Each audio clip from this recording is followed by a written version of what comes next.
Yo, yo, yo, welcome back to the podcast, The Real Rundown, where we talk about TV shows and movies that we've been watching. I'm here with Paul and Pedro this week. What's up, guys? How's the weekend? Paul's giving me the weirdest look. Like, are you talking to me? No, I'm looking at Pedro. It's like that. It's like blur. That blur's kicking.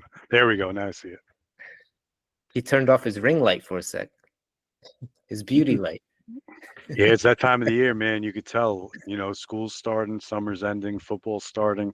It's that time of year, man. It's like it's a little depressing. It's bittersweet. I went to the beach yesterday because I was like, this is probably the last good weekend to go to the beach. And because of the hurricane that was like out somewhere in the ocean, there was red flags everywhere, so they couldn't even swim. Me too. I was just on vacation, and the hurricane was off the coast, and they had the red flags up for like most of the week. You go waist deep, and that's it. It was a strong tide. That's generous. My beach, you can only go ankles or like kneecap deep. Oh, really? Yeah. Start blowing the whistle right away. I love boogie boarding. You guys know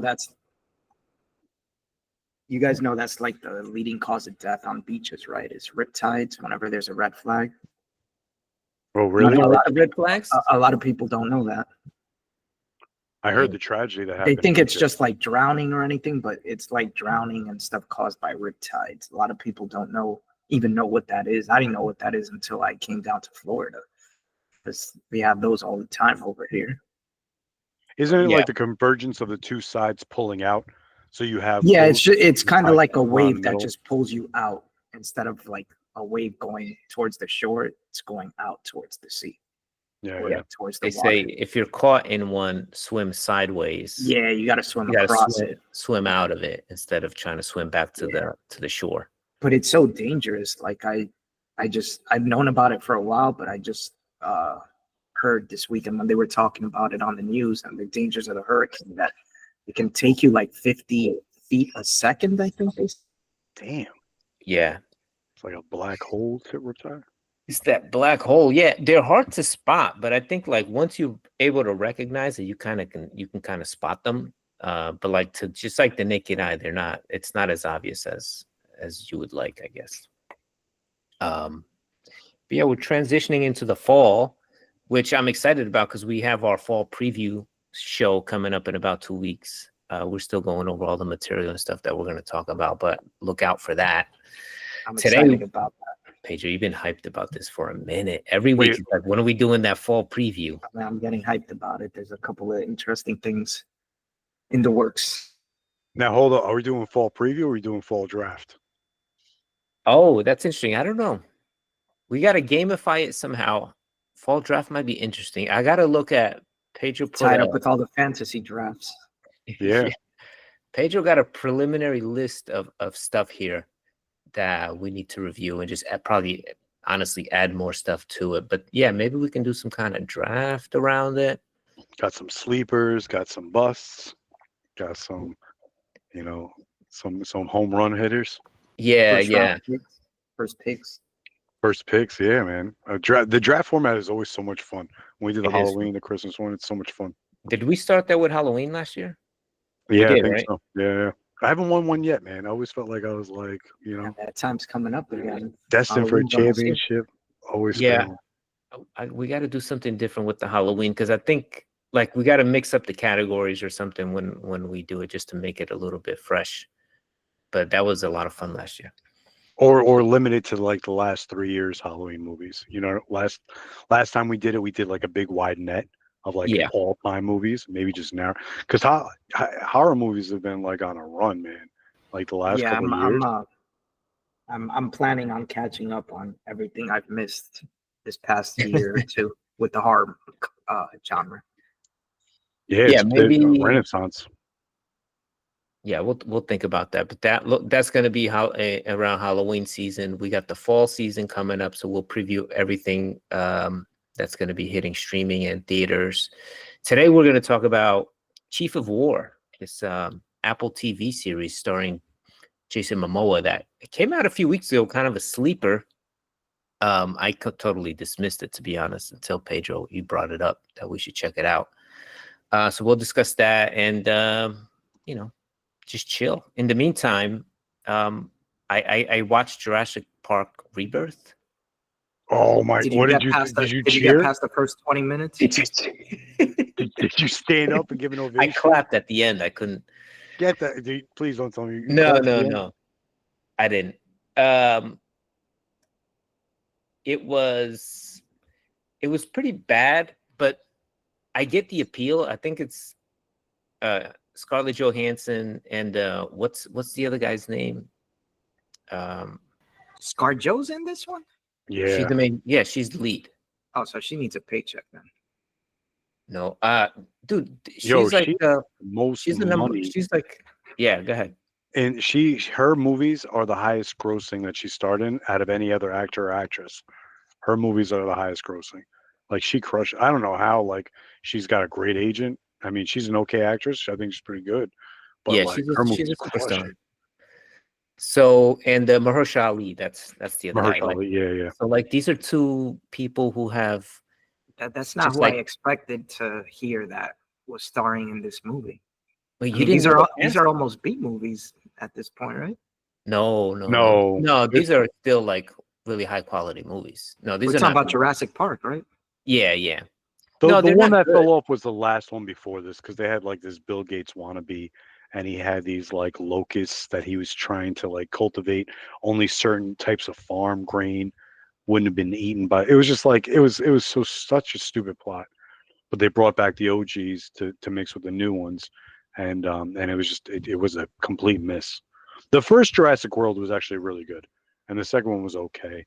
Yeah, that was still pretty good. But the first one was dope. Like that was a great comeback to form of like the original Jurassic Park. It was a good movie. This one I don't get it. Like I don't know how this one made so much money.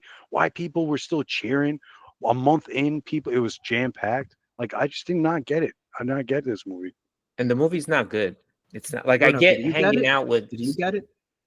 Do I get it? No, I didn't get why people were so excited to that extreme where they're clapping. I thought that. I mean, because the movie is kind of like it's full of plot holes. It's full of illogical things that make no sense in the real world. Considering like it's a dinosaur movie, but even in that, there's like literally a scene where like this girl is trying to like sneak past the sleeping T-Rex, and a floating device covers the T-Rex because like it inflates really quickly. It covers the T-Rex for a moment, and as soon as it drops, the T-Rex is just gone. It's literally like I was like, did she just pull off a magic trick? Just stuff that makes no sense in any way.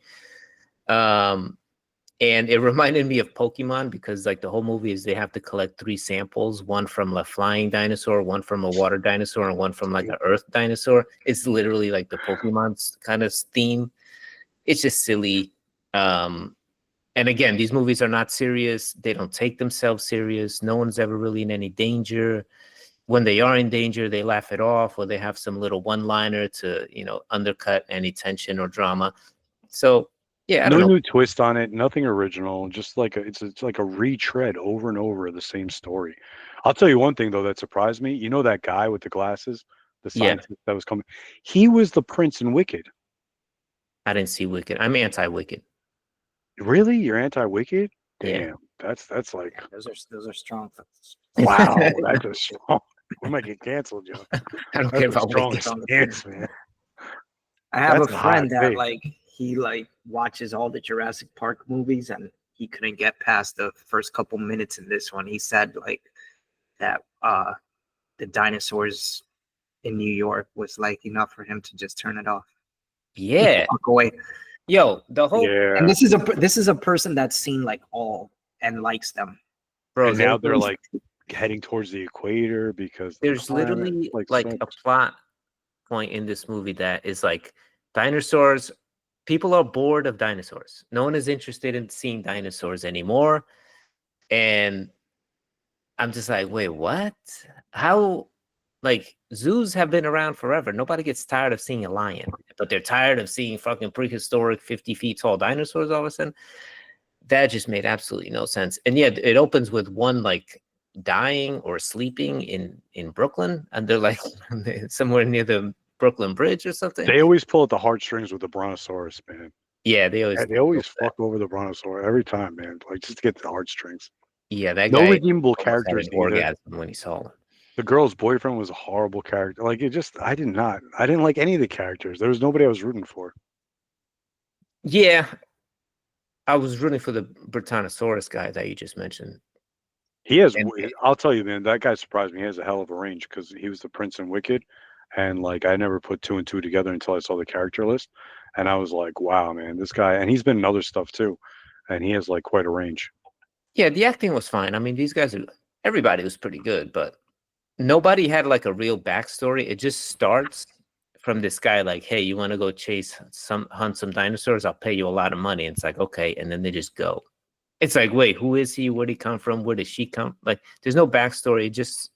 They just go. Unless I missed it because I'll tell you one thing. bored, I'll be happy if we never talk about Jurassic Park Retread again, man. Because this movie was just like, I'm done with it. Is this So franchise getting to the point that Transformers got to? Yeah, and they need to reinvent it. They need to do something different. The big sell on this, this is the reinvention. Oh, this was not. You know, it's called Rebirth, bro. The pitch for this was like that river scene with the T-Rex, because it was in Michael Crichton's original book. So that was the big pitch. Like they never got to do that scene in the movie. So they were like really trying to sell it and hit it home with that. And it just didn't pay off, man. Yeah, It was not good. Yeah, and it's also that's not a reason to rebooks make a like scene just to be like, oh, this guy wrote it. I don't know. Like so what? You have a callback to a book. But I like that comparison. It is hitting like that Transformers territory. The first Transformers was like off the hook, and then they just got too long, and they just keep retreading the same thing over and over again. No new original thoughts behind it. I mean, it's Transformers. What are they gonna do? But I heard Transformers 1 is actually good. People like that. So I didn't see it still. I tried, but I wasn't. Transformers 1? You never saw Transformers 1? I don't mean like the first one. I mean the new one. It's called 1, I think, right? Oh, that's the cartoon one. Yeah, Transformers 1 was the cartoon one. It was pretty good. I saw that one. Even the Beast one was pretty good. They changed it up. It was good. Yo, I saw The Pursuit of Happiness with Will Smith for the first time. That movie's fucking great. It is, man. You just saw it for the first time? I did because I'm on YouTube and like one of the scenes came up and I was like, oh, this is a great scene. Let me watch the rest of this movie. And then I kind of saw it in pieces. I saw it in like 4 parts. Yeah, I was like, man, he should have got the Oscar. But he didn't. Yeah, that was his son too, man. That was a really good movie. Yeah, that movie's really good. So I recommend can't remember that. if I've seen it or. If you haven't seen it, I highly recommend The Pursuit of Happiness. It's sad as hell, but it's also really like has tremendous moments of joy, and it's really good. Perseverance, man, never giving up. Yeah, and good people sort of being able to like give you a chance as well. So like good on both sides, seeing the good in people, trusting in people. Really good movie. Really good movie. I didn't know it also is based on the true story. Did you know that? Yeah, I remember hearing that back in the day. Yeah. Pedro, go check it out. Anything else? I can't remember if I've seen it or not. It was like I feel like I've seen it, but I think I might have been like young enough where I don't remember. It was 2008. I think it was 2008. Yeah, it might have been so long ago that I just saw it and like forgot about it. But I'm pretty sure, that was one of the movies that like everyone saw back then. So I must have seen it. Yeah. What about you guys? Paul, I know you've been MIA, taking vacation. I did just see, I know everyone heard about the K-pop Demon Hunters going nuts, and it was actually one of the few films that Netflix released at the movie theaters. They called it a sing-along, and I went with my daughter to see it. But the movie was pretty solid, man. I gotta say, like, good story. It drew you into the characters. I could see like kids are watching this left and right. Sony originally developed this, I think, for like $100 million, and they ended up selling the streaming rights to Netflix for $20 million, so they lost out. But now Netflix, this is like Netflix is Frozen. It's the comparative to this. It's like they're already developing a trilogy for it, and it was pretty good. Wow. There you Great go, man. story, The great franchise character everything. development. The animation was very like Spider-Verse. You know, it was like it reminded me of like a different type of style. It kept switching the animation back and forth. Like when like funny moments, they would get the more cuter, like, you know, more cartoonish faces. During the serious moments, they would pop off and they would be like the more serious animation. But like story-wise, man, really solid. Like I enjoyed the people. Was it in English or Korean? Or was this a Japanese thing or Korean? And what was the language in? I think it was Korean. It was in English, but some of the songs mixed English and Korean into the songs. And the songs are Oh, are cool. pop hits, man. They're good. That's what I hear. I hear They're like like catchy. Their original songs. Yeah, like and they had like I think they had some Korean pop artists come in. I now don't quote me on this because I don't know this in depth, but they had some like famous Korean pop artists come in and sing over some of the songs. oh, okay. Like towards the end of it, you see them like meeting together in the studio and they're singing. So it was like I get it. I get it why it's doing so well. And like if this was it was sold out for just the sing along. It was released one weekend and it was sold out. I can imagine how well it would do if it was had regular release, you know? I have a friend who I went out for to dinner with a couple last week, and he told me about it. He has 3 kids, and he's like, "Dude, my kids have seen it like 100 times, and I've seen it like 10 already." So it's getting to ridiculous levels. It was And that's playing everywhere. It was playing in my household, and I watched like the first like 10 minutes of it. Oh, I wasn't chat, dog. I wasn't like bored with it or anything. I actually No. thought it was entertaining. I just didn't It bother has finishing it. one thing about it that's very interesting. It has a high rewatchability factor to it that like is not really seen. Like I could go to a movie theater and watch an animated movie and like I have no need to come home and watch it again. But this one has such a high all you hear is people talking about like, oh, my child watched it like 10 times. My child watched it like 20 times already. They know the songs. So such a high rewatchability factor. But What like is this it that's it's blown drawing up. kids? What is it that's drawing kids to it? 'Cause when I first heard of it, I thought it was like an adult. It's Brilliant. got such a pace to it. It's nonstop. It's got such a pace. It just doesn't stop. You know, it keeps running. And then you have action. Then Yeah, you the have the music. singing, the music, and then you have a good plot point, like a little like romance, a little like intrigue, and then you have another action scene. Then you have more music. It doesn't give you a chance to like look away and do something else. You know, it's nonstop, and that's what Netflix likes. Netflix likes things their programming where They you don't don't want you turn to away. blink. They don't want you to But turn what away. is- They don't want you to What get distracted. my question is, what is it that is driving kids towards it? Like, is it like The music is just like Bro, Disney movies. music. it's It's just like music? Frozen. It's not like the characters have been around or like kids know the characters or anything. You have no. I think these are This all is all original new. characters. Or- It's all original, yeah. So you have a cute You little wanted animal. new content, bro. You got it. Yeah, this is like the formula, right? You have a cute little animal sidekick. You got a good story. You got action, and you got a real catchy tune songs. You got like about 4 songs in here that are really catchy, and the kids could sing to it and memorize it. So I get it. But I'm on wow, what I'm on IMDb for Chief of War, and I'm getting like the full extended trailer for the Snyder cut of the DC movie. And I'm like, damn, I might have to rewatch this because it's just playing for no reason. I don't know why. why are they playing that on Chief of War? I don't know. It's like an HBO Max advertisement, but it's literally been going on for over a minute already. Oh, and speaking of, you know why HBO Max? Speaking of that, because the Peacemaker season 2 premiere just came out, so they're probably hyping up HBO Max and like other content that's on there for you to stream. Peacemaker season 2, first episode, solid. It expands on the universe that Superman started. It expands a continuation of season 1. When you say when Superman started, you mean current Superman or the previous Current season? Superman.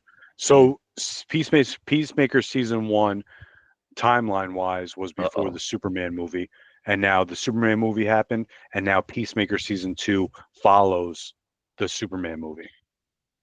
Okay, so if you liked Superman, is it worth getting into Peacemaker, who's played by John Cena, by the way? It's a totally different story, man. It's like No, I know. Superman's like all about hope and like, doing good. This is like a degenerate, like finding his way, but in a degenerate, like the first episode is like an orgy. He has an orgy at his house and stuff like that. Oh, Yeah, damn. it's Peacemaker's like different. He's like mad depressed. But I love they retcon some stuff. So instead of like talking about the Justice League like they did in season one, because it was still the Zack Snyder's Justice League, they were calling for the Justice Gang, and they did like a funny, like, they said Aquaman banged fish like in season one. In this one, they were talking about Guy Gardner has like a fetish with throw up. So they recon some stuff, which is pretty cool, to keep the continuity in place. Make it But it up was as really you good. go along, guys. Just make it Yeah. up as you go But along. now if you go back to watch, it's historical. It's like it's the Oh, the they went Mandela back and effect. recut the old They episodes? recut it, yeah. So if you go back, the Wow. season one finale originally had the Justice League. Now it has the Justice Gang showing up, and Peacemaker's like, "F off, you guys are mad late. Like, thanks for nothing." And it's the Justice Gang instead of the Justice League. So now the Mandela effect hit back, man. Every time you go to stream that, it's no Damn. Justice League, it's the Justice Gang. So now you got to get like the 2 DVD copies, DVDs. Yeah. or like the IPTVs that didn't update like to the newest stream, and you can still catch the old one. That's crazy. That is But crazy. Okay. Just like, I watched Weapons, but I don't want to talk about that until you watch it eventually, and then maybe we could just do a quick minute on it. But yeah, Pedro hinted that might be on VOD somewhere, so I might watch that. yeah, Weapons I would definitely recommend you guys just check out. But I'd like to talk about it like when you guys both watch it. That'd be a good thing to touch on. I just want to recommend, before we jump into the main topic real quick, I do want to recommend Dexter Resurrection. I know a lot of people don't have Paramount. I do feel like Paramount with the new acquisition is going to be a really strong platform in the next 12 to like 16 months. But Dexter Resurrection is legit good. Recommend that. And I also just finished. Do you recommend it even though it didn't get picked up? No, not that one. The other one didn't get picked up, which is messed up. Original Sin didn't get picked up, and there was like an uproar on Twitter about it. People really upset. The show was okay, but people were upset that did not get picked up. Resurrection is the sequel. They're both on Paramount? Yeah, they're both on Paramount. Resurrection is the sequel where he's in New York looking for his son. And it has like a really deep cast, but it's good. I recommend that. Twisted Metal. Paul, where are you with Twisted Metal? I'm about 1.5 episodes behind. 2 episodes behind. Okay. Yeah, I feel like Twisted Metal is buying time a little bit. The plot hasn't really progressed much in the last 2 episodes. So hopefully the next one they kick it's still funny as hell. It's still cool. And I think it's one of the most interesting and fresh shows on TV, to be honest. Like, it's so good. And then I finished Your Friends and Neighbors, and you did? Loved it. Yeah, I liked it a lot too. I loved it, man. Pretty good. And they're already shooting season 2, which is coming out next March or April. And then there was the trailer for The Pit season 2, which is coming out in January. I don't know if you caught that, Paul. I saw. It came up on my timeline. I just didn't get a chance to watch the trailer. Okay. But I think it's going to be like a 4th of July weekend. That was fast, right? The story takes place over 4th of July weekend, but it comes back January. Yeah, well, you got to think about the fast, right? The production of it fast. is like it's all held in one spot location, basically. Yeah, but if you look at television historically, it was year to year, fall to fall, right? Yeah, September to September. So now this is the first show that's like, well, maybe it's not the first. I don't want to assume that, but it's at least the first one in a while that's like they started in January last year, finished it, and now it's coming back around the same time. For example, if you look at the new Fallout, they just put out their new trailer too, and that's been on hold for a while. Like, you haven't seen 2 Fallout. years. Yeah, so that first season.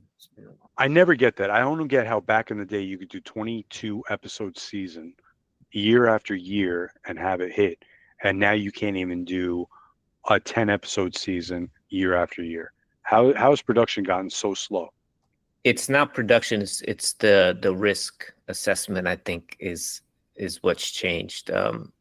because putting something on streaming, like, that means like you're investing all the money, but you're not getting any guaranteed return on it. At least like if you're putting it on traditional television, at least the advertising revenue is going to be there to cover the production costs. So Yeah,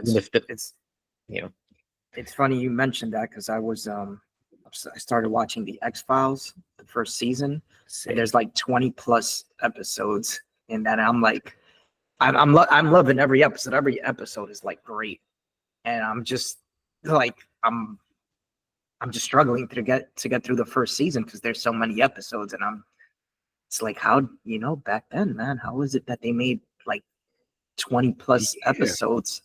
Yeah, and then the shows run for multiple seasons, and they come back every year, and it's like, I guess that makes sense. I guess like streaming is just, but you're not really making that much money back. I get your point, Bruno, but at the same time, there's shows that get greenlit season 2, season 3 right away. So why don't they go into immediate production and they're within a year? Keep it hot. So it's different.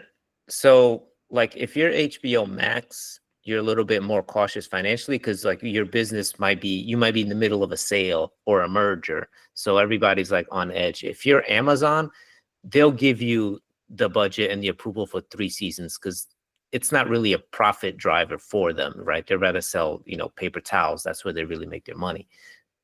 Or Apple, for example, Apple is kind of known for just green lighting like 2 or 3 seasons of a show because, again, Apple TVs are losing business, but they want to invest in it. So they're willing to take the loss up front just to get these celebrities and the shows on.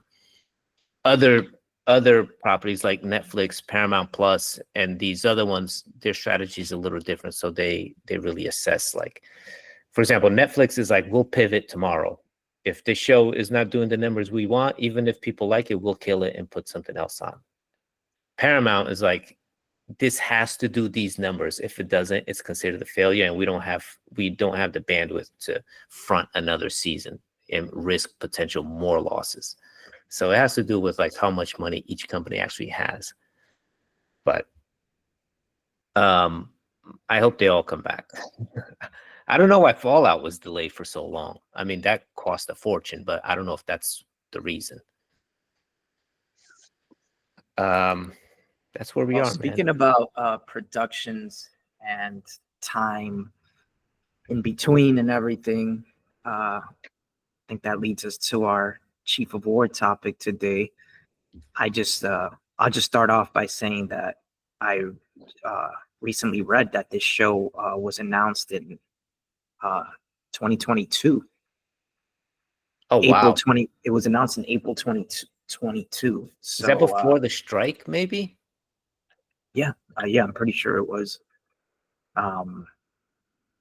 So yeah, this show's been in the making. Filming for the series began in October 2022, so they've been filming for 3 years. Wow. I don't know how much of that time was affected by writer strikes or anything like that. I'm sure it was, yeah.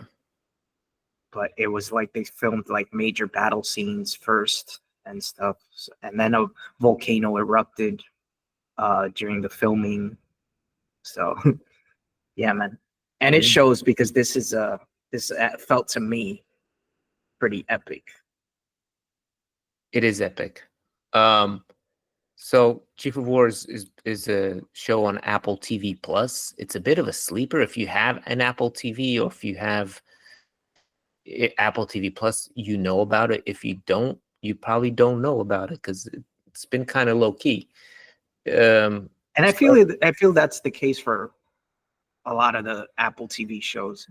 Yeah, they're not front and center like the other platforms, but they've been constantly releasing like really good stuff.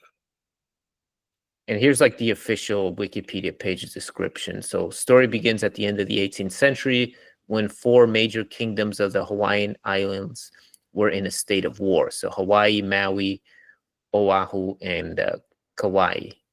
And Jason Momoa's character basically like abandons his kingdom to go to Kauai and just like live a low-key life. But then he's brought home by his uncle, who, because of this prophecy that kind of drives the motivation So he then comes home, and that's kind of like where the show picks up. I saw the trailer, and my expectations were like pretty low, just because I don't know, man. The trailer didn't do it for me. I thought it was gonna be a very cheesy. Jason Momoa is like the ultimate badass, that's destroying everybody on like some Vin Diesel shit kind of vibe. But the show is freaking awesome, man. Like this show blew my expectations out of the water, and this is like one of my favorite shows right now. Yeah, same here. I always I think I've cracked on Momoa before on the show, but it's like you said, every time I see him in like some sort of action role, I always think that it's just him, like, you know. How many guys am I beating up? 10? Yeah, I need like 20. a big beat 'em up thing. Yeah. So I usually just like stay away from his stuff. And I don't know, I think just to me, a lot of the stuff he's done, at least recently, hasn't been like very good. It's been kind of cheesy, Aquaman included. I just think that whole thing is like dumb. Some guy in the underwater fighting. But yeah, I saw an ad for it. I saw ads all over the place for it, and I just thought it was like, all right, here's another like thing about just focusing on one story or whatever. But then I read that it was about the history of Hawaii and like the formation and the unification of those islands, and I'm like, okay, that's interesting. And then I saw the trailer, and I saw that like it wasn't just about what was going on the island; it was also including like settlers and stuff like that. And I'm like, oh, all right, then I'm definitely gonna check this out, because I'm a history buff. I love historical pieces and stuff, and this was like a story that, from what I'm aware of, hasn't been told yet. I haven't heard about it. Yeah, and it's funny because they're saying that the creator and Jason Momoa came up with the idea for it in 2015, and originally, like The Rock, Dwayne Johnson, wanted to do this. He wanted it. Yeah, originally he wanted to do this story for a long time, but they just literally like beat him to it. That's what I read. Like it had nothing to do with anything else. They just like beat him to it. If they hadn't done it, he would have eventually done it or something. But yeah, I'm glad I saw the trailer and decided to check it out. I'm pretty blown away by this, man. This feels epic, feels cinematic. I think the dialogue in the native Hawaiian language is incredible. It really makes it feel great, because if you start off something like this and like you're watching this the first couple minutes and these people are like speaking like English, modern English, then it's gonna take you out of that. But a couple minutes in, you just feel like you're warped into this time and place. You know what this is? This is freaking Shogun in Hawaii, dog. I heard comparisons to that. This is what this is. That's what I thought of. And it reminded me not only of Shogun, this is better than Shogun in my opinion, but it also reminded me of the series Roots. I don't know if you guys remember Roots from back in the day. We saw that in school, and I saw that when I was a little kid. But it reminded me of that kind of like this historical drama that like is like rich with history and just feels like you're there. Like I thought that's one of the reasons why I love it so much. And a part of that, to your point, Pedro, is they speak the native language. So the whole thing is subtitles. But they wear like their traditional garbs. Each tribe has like specific tattoos and specific headgear and all these things that you see them hunting, and you see them encountering like the white man, the pale skins, as they say. And then what really reminded me of Roots was, wait, it's not Roots I'm thinking of. What it reminded me of was Apocalypto, the movie Apocalypto. That's the big one, yeah. Because just the brutal violence of it. It was and the story, like the way it was following the story.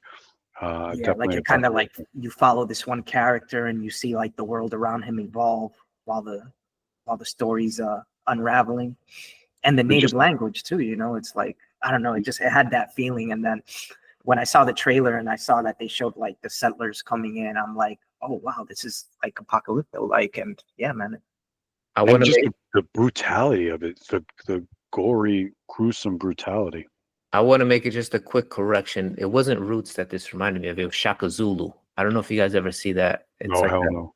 Shaka Zulu was a old television. I think it was a mini series in Africa. But Might have been PBS. yeah, it might have been one of those. I saw it when I was super, super young. But they also had a character very similar to Taula, who's like sees the prophecies and like, you know, has these visions and stuff like that.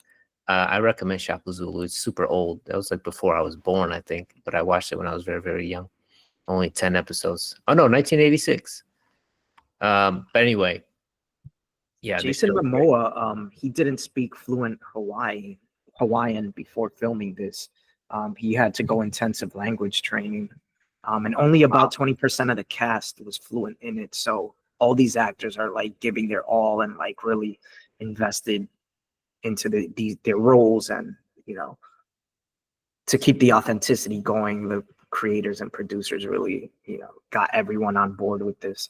I thought that was super, super cool. I love the cast, man. There's some great actors that have proven themselves before, that are proven actors, and there's some new faces in there that are just doing a great job. I think the acting is like by far the strongest point of this. I feel invested in like every character, like I feel for every character, and every character's little arc in this story is so good, man. The acting is just on point, perfect, man.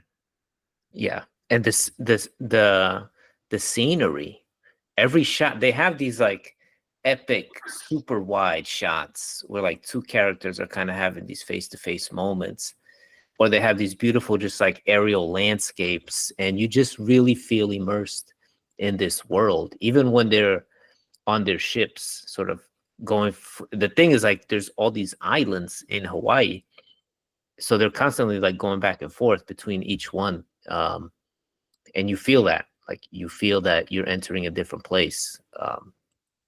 They're just stunning. Great learning experience too, you know, like someone coming from someone like myself who doesn't know the history of the islands. Like I didn't know that they were separate kingdoms, really, you know. Or it was one kingdom, but like with separate each island had like its own like king, basically. Yeah. King Kahekili. Yeah, their names are crazy, and they all sound pretty cool. He's an actor, Timura Morrison. You definitely seen him. And there's a few guys like this guy Brandon Finn, who plays the son of the king, and he's cousins with Kayana, who's Jason Momoa's character. And like even the two homies that Jason Momoa is with in the first episode, like just great characters, man. Like I didn't quite understand the relationship. I think they're all related. Are you talking about his two brothers? Yeah, okay, so they are brothers. Yeah, like the three of them are just awesome. Yeah, man, those family dynamics really start to play on later in a couple later episodes. When you guys get up to it, you'll see. But I'm all caught up. There's, as of right now, there's been 5 episodes released, and I've seen all of them. It's funny because I watched episode 4 on Friday, and I guess the show releases on Fridays. And right when I finished the 4th episode, I guess by the time I finished it, it was like 10 or 11 o'clock at night. But when I started playing it, I thought that was the last episode. But when I finished episode 4, episode 5 was playing next. And I'm like, oh, wow, this just dropped like right now. That's dope. It automatically kicks in. That's sick. Yeah, it wasn't up. It wasn't up when I started the episode, but when I finished the episode, the new episode was up. So yeah, it's something I'm looking forward to on Fridays and weekends now. It's a particularly violent series for something on Apple. I didn't expect this series to be that bloody and just straight up violent, where they kind of show it. People getting their throats slit, people getting their heads split in half, people getting straight up stabbed, and because their weapons were pretty primitive, but they put like shark teeth on the edge of like these wooden, like, you know, they're not blades because there's no blade on them, but there's like these kind of like wooden axes. Yeah, and they throw like shark teeth on them and make all kinds of weapons. Really cool stuff. Really cool stuff. I'm only And 2 episodes in. that's off the bat. That's like in what, the first or second episode that they take you into this like little battle that actually turned out to be a slaughter, right? There's an invasion in the first episode. Yeah, a little twist there where you think they're going to take on these enemy combatants, but it was just all a ruse by this king that just wants to really take over all the other islands and become the king of all of the islands. Yeah, the plot revolves around the interpretation of this prophecy, and Jason Momoa's character had a vision when he was younger, and then he's sort of waiting for something to happen. So he feels like nothing happened after that. And his uncle his interpretation is like, we have to make something happen. And so it's kind of a little bit of like how they interpret that prophecy,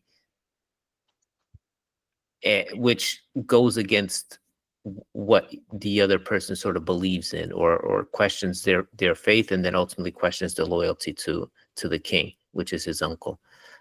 So it's pretty cool how that is so important. The gods and everything in their culture is so important to how they make these big moves.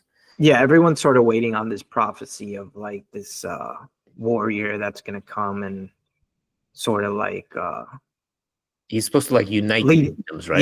Yeah, and lead the fight, unite the kingdoms. And I mean, Momoa's character is the main character in the show, so you think it's him off the bat. Yeah, but then like other chiefs in charge and other like tribal leaders, they have other people in mind, or at least one other person in mind. And then as the show goes on, it's kind of like, well, it's not really Jason Momoa's character anymore, it's this other character. But then it's kind of like, wait, you keep when you keep watching, it's like, wait, it's either not this new guy, or this new guy doesn't want to be it. So maybe it still is Jason Momoa. So it's kind of like a little back and forth. And Paul, what did you think of the first episode? You only went in, right? Yeah. I mean, I love the battle at the end. It was visually stunning. Apocalypto, to Pedro's point, it was definitely that kind of vibe, that kind of feeling for me. I don't know. I guess it's hard. Like, my bandwidth this week was kind of like short, so I didn't have like, it was hard to sit there and just concentrate on it. And you can't look away because it's spoken in the native Hawaiian tongue. Right. You have to sit there and really pay attention. So that forced me to like really appreciate the visuals of it. I like the story so far.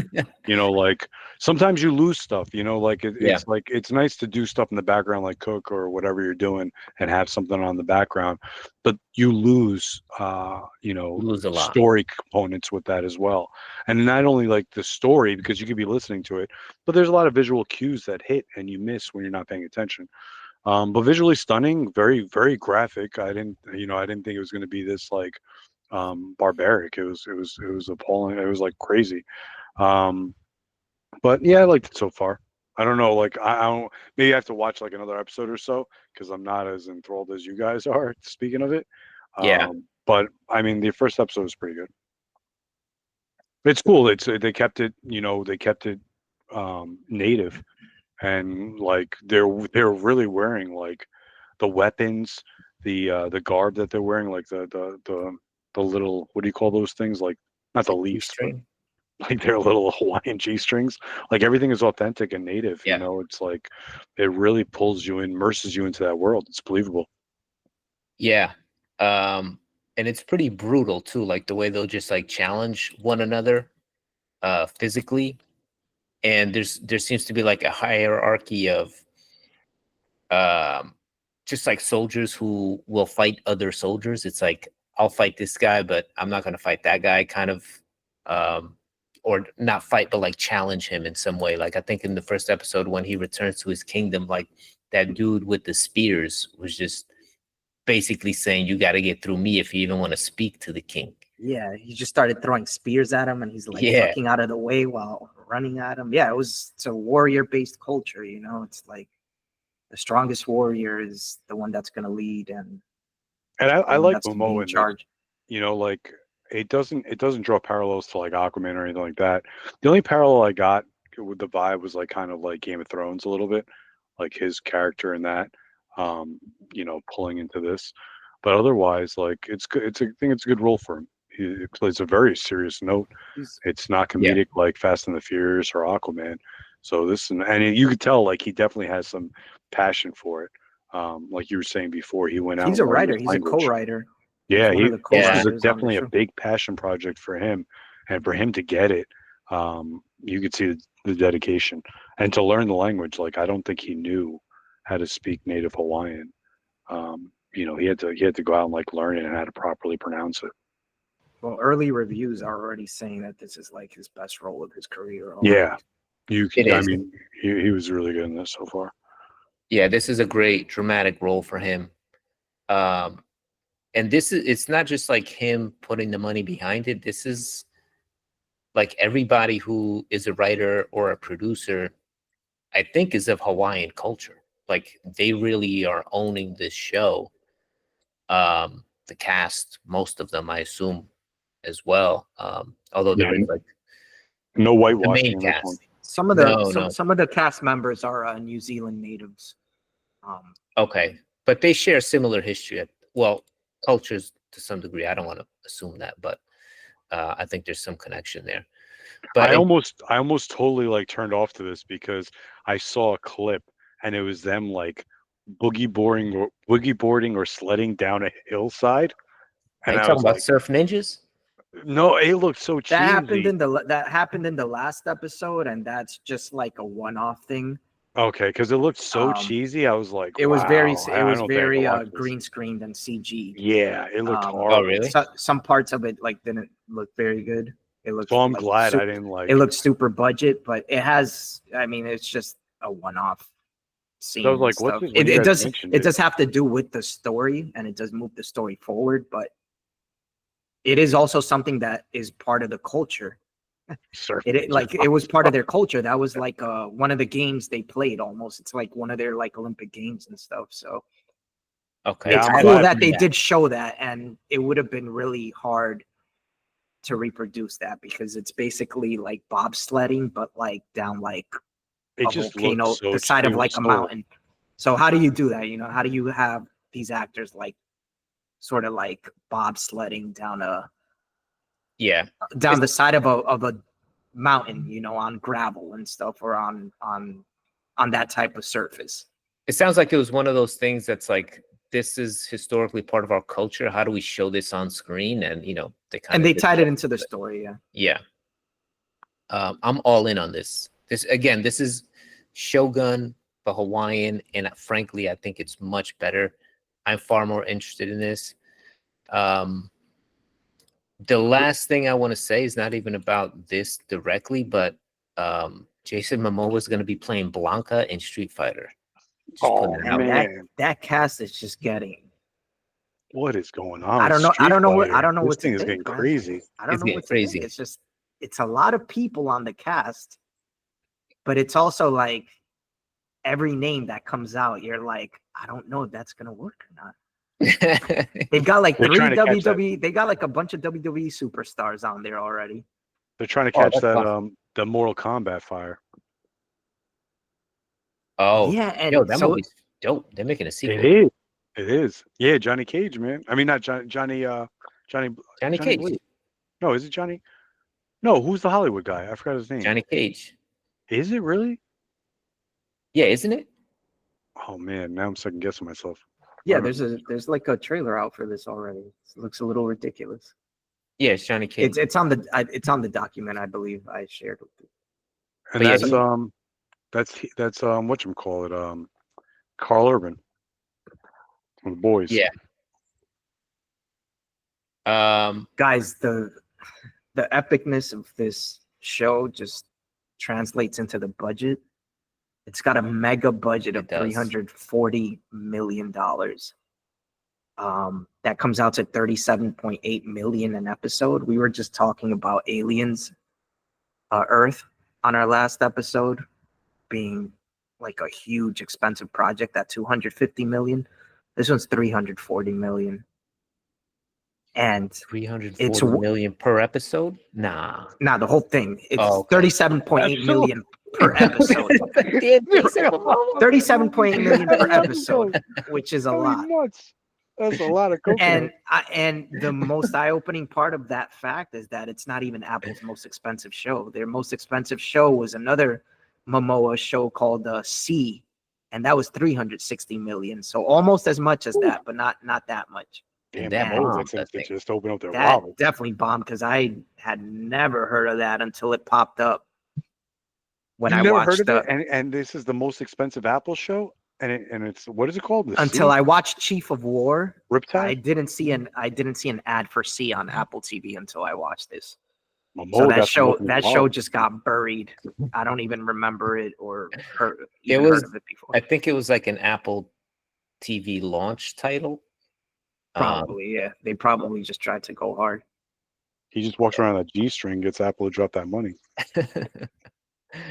Oh man. It's a lot of those like Apple launch series where like, I don't know.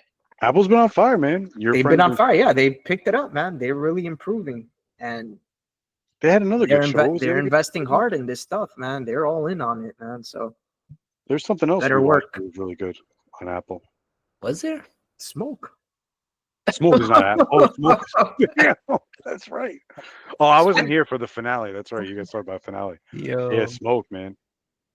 Yeah, Smoke is the Apple show. Yo, we've been on Apple. What about that reveal, man, of Smoke when you saw he was all busted and balding and fat, and like he wasn't even that bad looking. He just wasn't like.